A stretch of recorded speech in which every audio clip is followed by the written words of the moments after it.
Kay nakikistorya ko ninyo in behalf sa atong Honorable Mayor, si Mayor Linlin, ano na may importante nakaw. So, ang ako lang, ang malipayon kayo may sa local government sa Ilocos na diri ninyo gibuhat ang atong programa. Kay sigon pa sa storya ni Sir Raul ganina, pito ni ka municipalities sa usa ka component city ang mitambong diri karon mga provisioners o mga publics. So, anindot kayo ni nga programa sa DOJ PPA, no, kay nakita nato nga ang change sa tao kinahanglan yung second chance para mo change.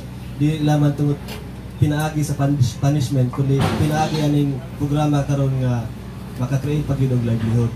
So in behalf sa local government unit sa Ilocos ni Mayor Linlin, rest assured nga tanang programa sa DOJ PPA sa authority sa provincial jail, palikod ang local government sa Ilocos. So daghang salamat ug maayong